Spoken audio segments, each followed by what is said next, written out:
आधी पालीच्या बाप्पाचं दर्शन आणि मग सुधागडचा ट्रेक. नमस्कार मित्रांनो, मी कल्पेश पाटील. परत एकदा स्वागत आहे माझ्या मिनी ब्लॉग मध्ये.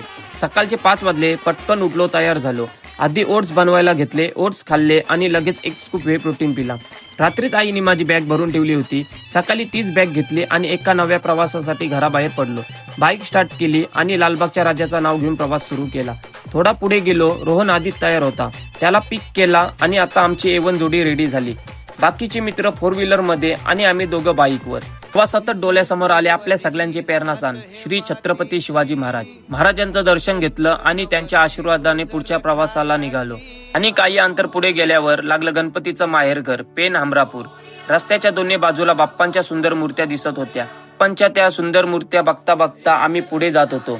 काही वेळातच पालीला पोहोचलो. गाडी पार्क केली आणि सगळ्यात आधी बाप्पांच्या दर्शनाला गेलो. मनापासून दर्शन घेतलं आणि काही मिनिटं गाभाऱ्यात शांत बसलो. प्रसाद घेतला आणि या 2 वाघांना पण प्रसाद दिला. मग काय, चहा वडापावचा नाश्ता केला आणि पुन्हा सुधागडच्या दिशेने निघालो. रस्त्यात सरसगड किल्ला दिसला. तो नजारा कॅमेऱ्याने कॅप्चर केल्याशिवाय पुढे जाणं शक्यच नव्हता. थोडा पुढे गेल्यावर माझ्या मैत्रिणी भेटल्या. त्यानं केला हाय आणि लगेच केला बाय. काही वेळातच सुधागडच्या पायथ्याशी पोहोचलो. फ्रेश झालो, सनस्क्रीन लावली. सगळे मित्र एकत्र बॅगा पाठीवर आणि ट्रेकला सुरुवात केली. ट्रेक सुरू होतात पावसाने जोरदार हजेरी लावली. पण अशा पावसात ट्रेक करण्याची मजा काही वेगळीच असते. समोरची चढण, गार वारा, पक्ष्यांचा आवाज, दाट धुक्का आणि डोंगरावर कोसळणारे मोठमोठे झरे. खरं सांगू, ही फील कॅमेऱ्यात नाही, ती फक्त अनुभवता येते. प्रत्येक पाऊल वर जात होतं आणि प्रत्येक वळणावर सह्याद्री अजून सुंदर दिसत होता. थोडा थांबलो कारण पुढची चढण अजून बाकी होती. आणि मग समोर आली ती लांबलचक लोखंडी शिडी. दिसायला जितकी भारी, चढायला तितकीच डेंजर.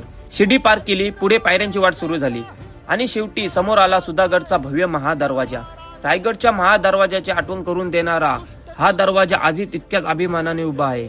दरवाजा पार केला, वर पोहोचलो आणि समोरचा नजारा पाहून सगळा थकवा 1 मिनिटात गायब झाला. सर्वात आधी भोराई देवीचं मनापासून दर्शन घेतलं. त्यानंतर गडावरील गणपती बाप्पांचं मंदिर पाहिलं आणि बाप्पांचंही मनापासून दर्शन घेतलं.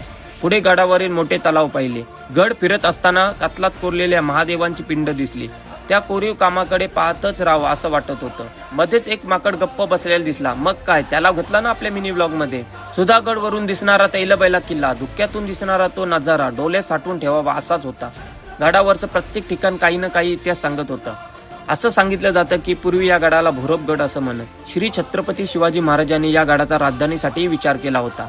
चारी बाजूनी पसरलेला सह्याद्री, थंडगार वारा आणि मनाला मिळणारी ती शांतता.